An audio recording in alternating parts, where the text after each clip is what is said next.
Welcome to Health Break by UPMC Health Plan, your quick guide to health, wellness, and how to make the most of your health insurance plan. I'm your host, Dr. Camille Clark-Smith. I help to oversee the quality of the plans and programs we offer at UPMC Health Plan. And I'm your co-host, Angelo Bartik. I'm a health coach who works with our members on making healthy lifestyle habits and setting goals. This is your Health Break.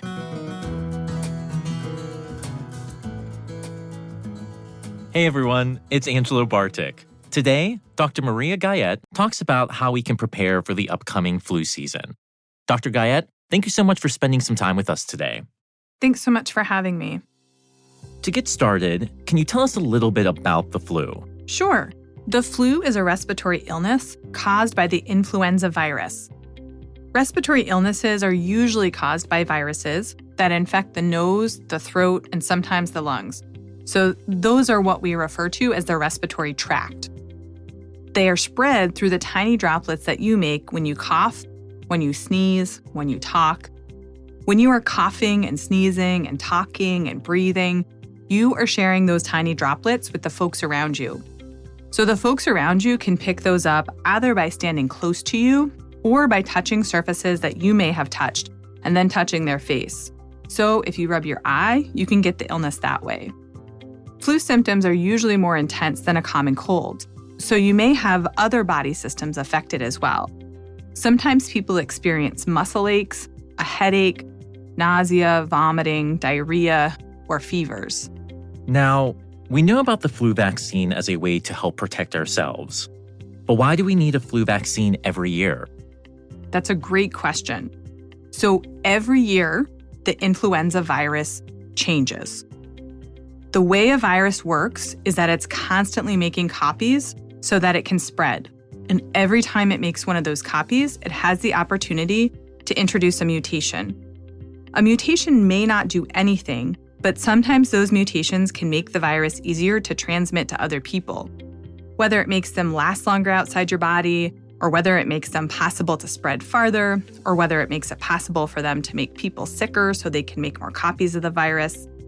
So every year, the strains of the influenza virus are changing a little bit. The flu season in the Southern Hemisphere is during their winter, so it's 6 months off of our flu season. Twice a year, the World Health Organization convenes to look at what flu strains are circulating in the world right now.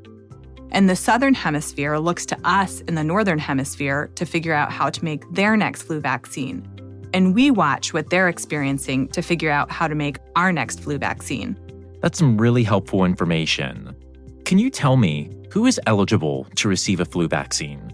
The CDC recommends that everyone aged 6 months and older get a flu vaccine every year. So what might someone experience after receiving the flu vaccine? After getting the flu vaccine, some people experience side effects. Some of those side effects can be some irritation and soreness at the site of the injection in your arm. And some of those side effects can be related to your whole body. So body aches, headaches, nausea. And those are usually indications of your body's immune system reacting to the vaccine and learning about how to fight the flu in the future. These side effects are usually mild and usually go away in 1 to 2 days. You can't get the influenza virus from the flu shots. Oh, so you can't get the flu from the flu shot. But if you get the flu shot, can you still get the flu? Great question. So yes, you can't get the flu from the flu shot. Yes, you can get the flu after you've had the flu shot, but it generally gives you a milder illness. The flu shot protects you from serious illness and death. The next level of protection is living in a vaccinated community.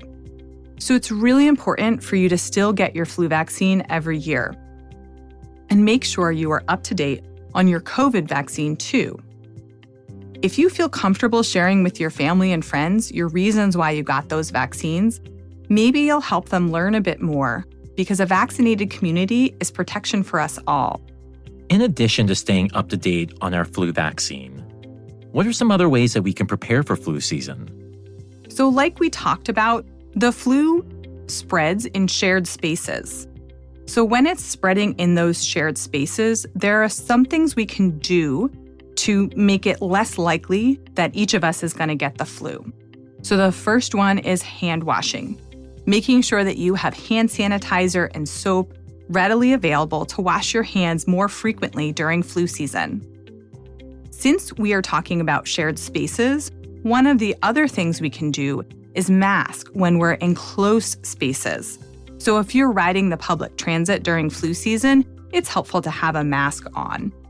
The third thing to think about is staying home when you're sick, which gives us some distance from other people and decreases the amount of time we're in shared spaces.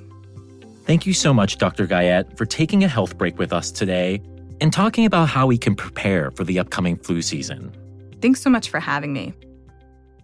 Contact your primary care provider or any local in-network pharmacy to schedule your flu shot. The flu vaccine is free for UPMC health plan members. If you have to pay for your shot, we will reimburse you. You can complete a reimbursement form on My Health Online or print it out and mail it to us. For more information, visit our flu member guide linked in the show notes. Find show notes and more information at upmchealthplan.com/podcast. Join us as we continue exploring health, wellness, and how to make the most of your health insurance plan in the next episode of Health Break. This podcast is for informational and educational purposes. It is not medical care or advice. Individuals in need of medical care should consult their personal care provider.